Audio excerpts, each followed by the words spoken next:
Utawala wa awamu ya tatu, wakati ule utawala wa Rais Benjamin Mkapa, alifanya press moja pale kwenye viwanja vya Ikulu. Nakumbuka nilikuwa naiangalia live kutokea TBC. Akaulizwa swali na mwandishi mmoja wa habari mwandamizi, Abdalla Majura,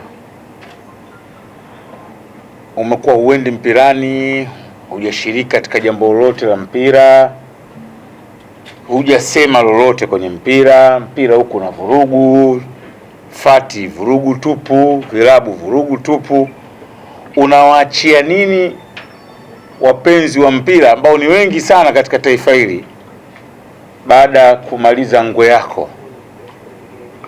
Akajibu hivi, kabla ya kuondoka madarakani nitahakikisha tunaanza ujenzi wa uwanja mkubwa kabisa wa capacity ya watu 60,000. Kwa nini nimeanza na introduction hii? Yaani nilikuwa nafikiria hapa, nilikuwa nakaa nimewaza hivi, bila uwanja wa taifa hapa tungekuwa tunafanya nini? Tungehamasishana ili waje wapi? Chamazi. Yaani maana yangu ni nini? Maana yangu kuna haja na hoja sasa ya sisi wadau kwa kile kikubwa alichotufanyia rais wa awamu ya tatu, kutuachia uwanja ule. Wenzetu viwanja vingi washaviita hivyo majina, sisi uwanja wetu unaitwa wa taifa, lakini utakuta wanaita uwanja wa taifa wa labda Levi Mwanawasa, uwanja wa taifa wa, yani majina yale sio mbaya, kwa heshima ya Rais Mkapa ambaye labda hana uwanja hapa na mabarabara mengi, na sisi watu wa mpira namna alivyotuachia, tunaweza tukatumia ushawishi wetu na hasa vyombo vya habari kumpa heshima huyu mzee. Tusubiri mpaka na Wizara ya Michezo inaweza ikapeleka hoja hii, kaitwa uwanja wa taifa wa Benjamin Mkapa. Bila dude lile la watu 60,000 tungekuwa hapa tunachekesha tu. Labda tushauzoea, tunauona wa kawaida. Uwanja wetu ni mzuri kweli kweli. Katika moja ya viwanja bora kabisa Afrika ni uwanja wa Benjamin, uwanja wa taifa. Labda ni uite hivyo wa Benjamin Mkapa kama mnavyouita siku hizi. Sasa uwanja ule unatupa uwezo wa kuingiza watu 60,000. Nowadays tushaanza kuwa na utamaduni wa kujaza uwanja. Ngao nauliza hizi kamati ya hamasa, kamati ya waandishi wa habari,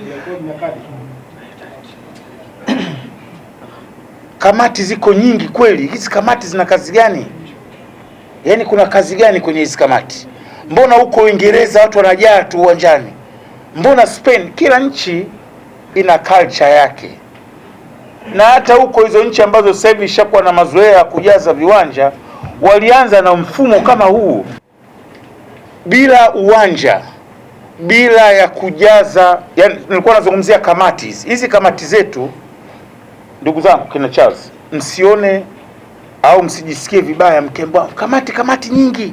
Mpira una kamati kibao. Mimi nishaambiwa sana. Kuna hata taliwe kuambiwa, ushakusikia msemaji wa Real Madrid, watu mtani wanauliza tu, lakini kila nchi na utamaduni wake. Hizi kamati zinafanya kazi kuhakikisha watu baadaye inakuwa ni mazoea, itakwenda baadaye itazoeleka tu. Tutakuwa sisi kazi yetu ni kutangaza tu, TFF wanasema kiingilio kiasi hiki, mechi iko time fulani basi.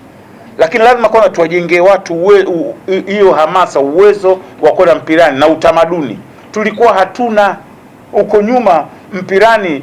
Kiwanja chetu kilikuwa kidogo cha taifa cha zamani Uhuru, leo capacity yake sidhani kama nazidi 15,000. Ile ilikuwa ni kawaida, gazeti linaandika tu gazeti la Uhuru pale au Mzalendo, basi watu wanakwenda. Kipindi cha michezo utatangaza leo Simba na Yanga, watu wanakwenda. Lakini nowadays maisha yabadilika, uwanja ule watu 60,000 mkubwa bila hamasa. Wenzetu Kenya mnaona mechi zao hakuna watu kabisa, national team inacheza. Kongo hakuna watu kabisa, national team inacheza. Zambia hakuna watu kabisa, national team inacheza. Na hivi vyote hao viwanja vyao vidogo kuliko taifa. Lakini leo TFF imewezesha mechi za timu ya taifa kufikia watu mpaka 55,000, 60,000. Sio jambo dogo. Yaani lazima tujipongeze na uwanja ile vibe ile. Unajua tulikuwa Rwanda kwenye mechi ya kirafiki. Sasa kwa na kiongozi mmoja mwandamizi sana wa serikali ya Rwanda, alikuwa ndani defense minister, wakati wa chai of time akatuza tuko mimi na ule Abdalla mnafanyaje kujaza uwanja wa watu 60,000 kwenye mechi zenu? Sisi hapa mechi yetu hii uwanja huu wafika watu 10,000 hawajajaza pale Kigali. Juzi tu hapa watu washaanza kushangaa, wana watu 60,000 dude kubwa lile. Sasa mimi niwaombe vyombo vya habari, kazi mnaofanya always imekuwa ni superb, kazi ya kisasa, kazi mnaoifanya kwa ajili ya nchi yenu. Tunaweka tofauti zetu zote za ndani, inapokuja issue ya timu ya taifa ishakuwa utamaduni. Mnakaa pale, mtu wa mshabiki wa Yanga anakaa Simba wa Simba, na wao wote wamevaa jezi ya timu ya taifa, mnashangilia. Tushaondoa ile dhana kwamba huyu mchezaji wa Simba au wa Yanga. Sio, nilisema hapa Kevin Yondan, kuna mechi ya juzi ile na Burundi alifanya boko, lakini the way alivyoomba radhi, nikaangalia uwanja mzima umesimama kukubali radhi yake kote bila kujali hao wa Yanga wala wa Simba. Ndio ambapo sasa tumeipeleka nchi yetu. Kwa hiyo kizazi hiki, media hii mjipongeze sana, msione mmefanya kazi nyepesi, kazi kubwa mno mmefanya. Na sisi vivyo hivyo upande wetu tumshukuru Mwenyezi Mungu. Lakini la pili, nataka nitumie fursa hii kuelezea aloweza Karigo kuhusu mbwana. Leo asubuhi nilitumwa message na mtu mmoja anaitwa Mkubwa Kambi, very popular huko kwenye mitandao ya kijamii. Ameona hivi, hatuwezi kutoa tuzo yoyote heshima. Kibadeni alipoa uchifu Wangoni akaitwa Chief Mputa. Hatuwezi kutoa heshima sisi Waswahili hapa, hasa nyewe Wazaramo. Mimi na upande mmoja nilikuwa Mzaramo, mkampa huyu, sababu Mbagala ni eneo ambalo kiasili wakawa Wazaramo, mkamfanya chief wenu. Huyu amefanya makubwa. Kufunga ndani ya Anfield is not a joke. Simjui Mwafrika Mashariki aliye kutupia pale, na sio goli la kawaida. Goli lenyewe ni bombastic header.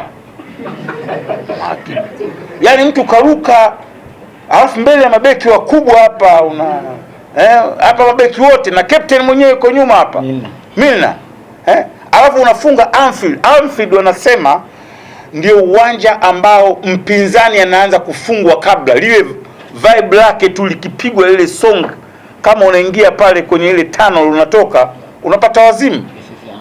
This is Anfield, this is Nania, this is Anfield. Mtu karuka kapiga bonge la header. Nyinyi mnachukulia vitu kama vya kawaida hivi, yani sio vitu vya kawaida. It's not. Kwa kufunga Champions League Anfield ni rekodi ambayo kwetu sisi wa Tanzania lazima tujivunie. Sasa huyu bwana kwa kitu alichokifanya, hebu sisi wa Tanzania tuonyeshe shukrani yetu kwa kujaa uwanjani. Yaani kumuonyesha captain wetu wa nchi thanks. Pale Tanzania nzima imetangazwa. Yule mtangazaji anaeleza last season kafunga goli 32, si goli 7 kafunga kwenye mashina. Yaani kila wakati commentator anamzungumzia mbwana Ali Samata na anaizungumzia captain of Tanzania. Guys, sio kitu kidogo. Zamani ilikuwa ndoto, tulikuwa tunaona tu wanafunga kina Robi Fowler, wanafunga wachezaji kutoka Kameruni, kina Eto'o, wanafunga wachezaji kina Kanu. Sasa hivi anafunga Mtanzania ndani ya Anfield. Na ilikuwa anze baada kule VAR tu. Na si mpaka leo tunahesabu ile limo lile. Kwa hiyo tutumie hii kusema, yani tuandike alichofanya Samata. Unajua wenzetu wa Kenya wako very smart. Kitu kama hiki angekifanya mchezaji kutoka Kenya, Mungu wangu. Si mbona mwanariadha mbio za kukimbia peke yake zile zilizotangazwa. Kaka peke yake anakimbia, lakini nchi dunia nzima imejua. Na sisi tutangaze yetu.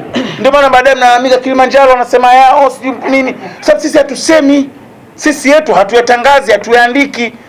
Tujitangaze, tutangaze mambo makubwa aliyofanywa, hata kama jambo dogo kafanya Mtanzania ili mradi najulikana huko duniani, tuliseme sana, likirudiwa, likiandikwa. Leo social media inategemea kila mtu amposti Mbwana Ali. Ndio namna ya kutangaza. Sasa tutangaze, lakini tuwahimize Watanzania kutumia goli hili waje uwanjani. Lakini hatujawapongeza sisi timu ya taifa kwa kufuzu CHAN. Yaani toka tumefuzu CHAN hatujaja hapa taifa kucheza mechi. Kwa hiyo ile hisani yetu sasa, Watanzania tutumie fursa hii ndio kuwashukuru wale wachezaji. kwa kufuzu CHAN.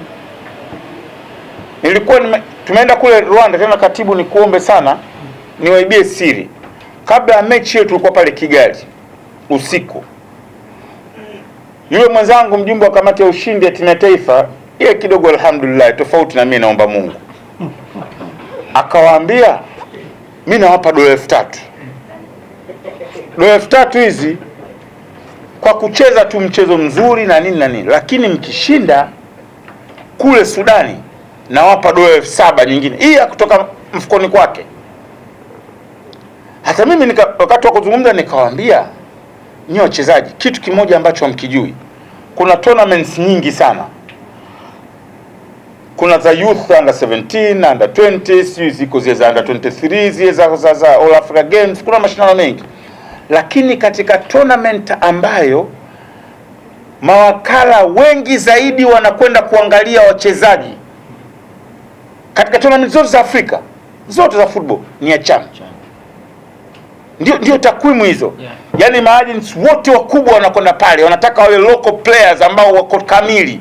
CHAN, unajua hizi youth hizi za vijana hizi, wanakwenda wachezaji ambao bado inabidi wakatengenezwe. Lakini wanataka CHAN, akitoka pale anasajiliwa Ugiriki, si Ubelgiji, anakwenda kucheza moja kwa moja. Kwa hiyo ni fursa nzuri kwenu kufuzu kwenda CHAN. Yaani ndio nafasi ya nyinyi kutoka kwenda professional leagues za kweli huko. Ukraine, si wapi. Kwa hiyo mtumie hii fursa. Hii $7,000 iwe kama, kwa hiyo kwanza kesho kutwa mzee tunakuletea $7,000 ya wachezaji waliofuzu kuna CHAN kutoka kwa rafiki yetu. Apendi yeye sana unajua sio mtu wa mbwembwe kama mimi. Ningekuwa mimi ningeifanyia press kabisa. Toa zangu $7,000. Mchezo nini? Lakini hataki hata kutajwa. Lakini ndio tunatoa $7,000 tutawakabidhi wachezaji. Tutumie sasa fursa hiyo kuwahimiza na wengine. Lakini la mwisho nizungumze na makampuni. Guys, tuna ticket 60,000 pale. Tanzania ina makampuni mengi sana, ikiwemo yenu ya vyombo vya habari. Na makampuni makubwa, madude makubwa. Media industry ya Tanzania haina vikampuni vidogo. Mengi ni makampuni ambayo ni madude fulani hivi, Azam TV, sijui Mwananchi, Habari Communications, Clouds Media, Sahara. Yaani mna midude. Guys, sisi wote, makampuni yote ya habari na makampuni mengine, kila kampuni ikinunua tiketi 1,000 tu, let's say moja na shilingi 2,000 au 3,000, ambapo baba milioni 2, milioni 3, ukawapa watu na ukaitangaza kampuni yako, una lose nini? Kama Serengeti wanafanya. Asa sisi tutatoa obvious. Tiketi 1,000 ni Asas watatoa. Na Gavari nitamshawishi na boss wangu Mohamed atoe, na tutawashawishi na Young Africans watoe, mnatoa, mnawapa. Ndio hamasa, yani kufanya nchi nzima izungumzie football. Alafu na hata mawizara, hata mataasisi ya serikali, mabenki. Ngoja niwaambie, kwa mfano leo tukiamua wiki nzima tunazungumzia mechi na Equatorial Guinea, hata kukiwa na crisis gani kwenye nchi, watu wanasahau mpira. So, ni kitu dude above. Mpira sio kitu cha mchezo jamani. Kwa hiyo hata mataasisi ya serikali yaone fursa hii. Tunaweza juzi nilikuwa naongea na kamishna mmoja wa polisi, alikwambia nyinyi mnatusaidia, kuna wakati huko ndio katika vurugu, lakini mkiongelea mpira watu wanahamia kwenye mpira. Akawa mnatusaidia nyinyi, pigeni maneno hivyo. Na mimi nafanya kusudi, kuna wakati naanzisha gazogo tu hata alipo. Lakini huko natuliza ball kwenye mambo mengine. Sasa nyinyi mtusaidie hii kuitangaza, tunatuliza ball. Kuna mambo haendi, kuna mtu ajala, kuna mtu anatizo, kuna mtu sio kadaiwa TRA, kuna mtu anataka kulalamika hiki. Makampuni, taasisi za serikali, watu binafsi, nunueni tickets. Hatuwezi watu 60,000 pale tukashindwa kujaza. Tumejaza mechi kubwa ile ya juzi wafunga nani wale? Burundi. Hii Equatorial Guinea sio mchezo. Kwanza ndio taifa pekee Afrika linaongea Kispanyola. Wewe ushangai? Afrika watu wote wanaongea Kiingereza, Kiarabu, Kiswahili, Kifaransa, Kiportugizi, lakini wao ndio taifa pekee yake linaongea Kispanyola. Gastagario Garabadadido. Guys, tuitangaze mechi, naomba tuipushi mechi, naomba tuseme, naomba tuongee. Na mimi binafsi, ndugu yangu Ndimbo na timu nzima ya habari ya TFF, yani mmefanya kazi, yani kusema kweli huwa najiuliza, yani katibu, watu wako wa mambo ya habari wa TFF, Mkangara, Dimbo, kijana wao kama wote wako very cooperative. Yani kwa mfano hii message ya press ya leo unatumiwa dakika moja na Clifford, dakika 3 anakutumia kama dakika 3, yani wanaonyesha support, wanaonyesha kukupa ari.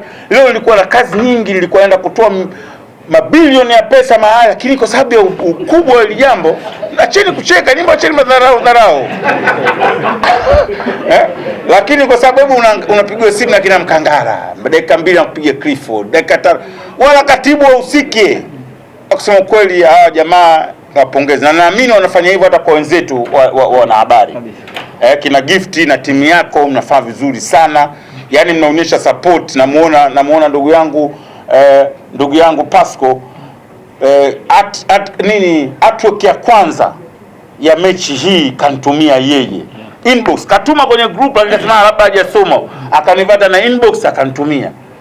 Hii ndio umoja ambao tunautaka. Huu ndio umoja ambao utatufanya wote tuzungumzie lugha moja. Na mimi nawaahidi, mimi bingwa kutengeneza slogan, lakini nimeiafika 100% wenzetu tena 2021 na nitaitumia kwa nguvu kubwa. Hii ndio slogan kubwa. Kwa hiyo naungana na slogan yenu, nitaitumia na tutaendelea kushirikiana kuhakikisha kwamba mchezo wa mpira unatangazwa ipasavyo. Asanteni sana, na nadhani kila kitu kiko sawa, au sio? Sitaki baada hapa maswali yoyote, maana msije mkaniuliza maswali kuhusu Simba. Simba tunacheza kesho jioni na Prison. Sitaki maswali hayo. Basi nimemaliza. Sawa? Haya.